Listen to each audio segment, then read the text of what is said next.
Hi there, welcome to this video about dark energy. I'm Dr. Fredrik Wallinder. Dark energy is something very strange in astronomy, and looking at what astronomers write about it, it's clear to me that they don't have a clue about dark energy and what it is.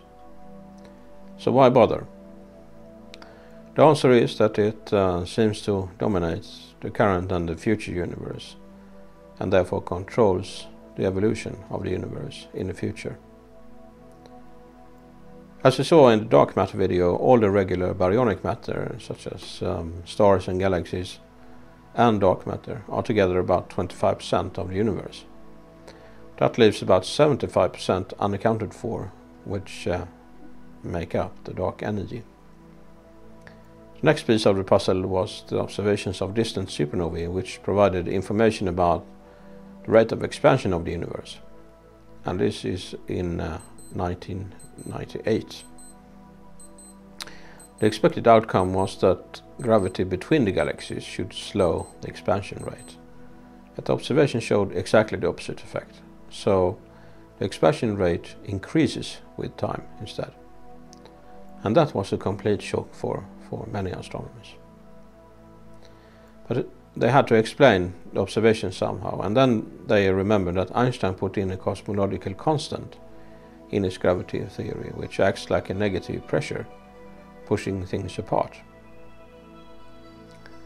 So that may explain the dark energy.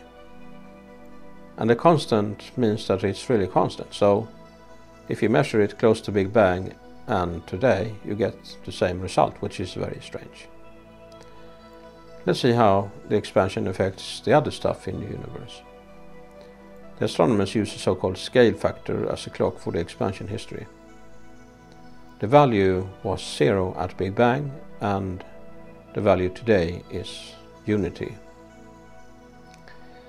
The density of matter and radiation depend on the scale factor in different ways, so when the scale factor grows, the density of matter goes down as the third power, and the density of radiation goes down as the fourth power. The density of the dark energy is constant, as I said before. Now look what happens if we go back in time to Big Bang, so that the scale factor goes to 0.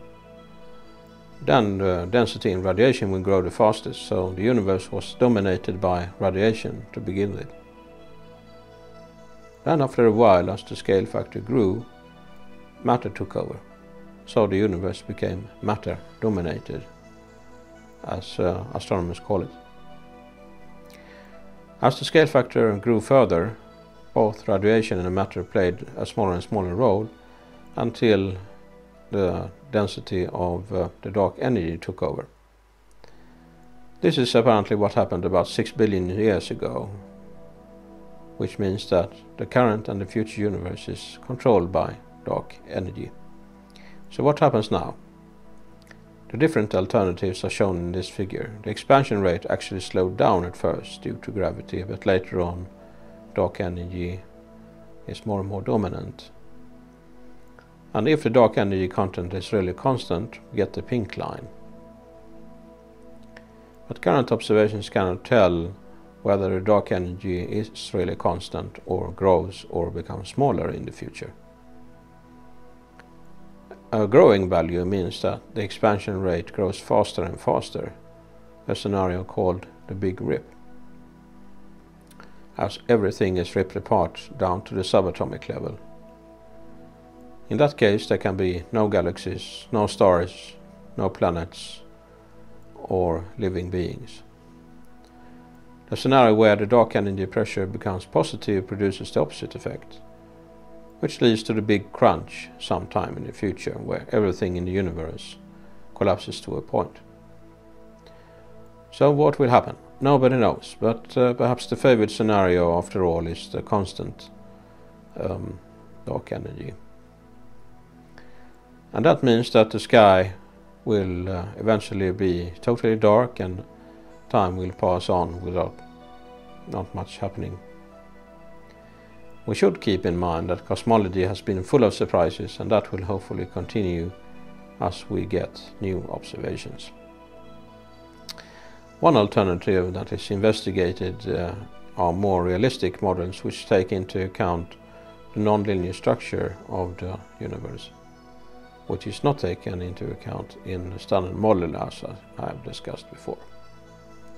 Another option is that we are a part of a much bigger multiverse, so that our universe is just one among many.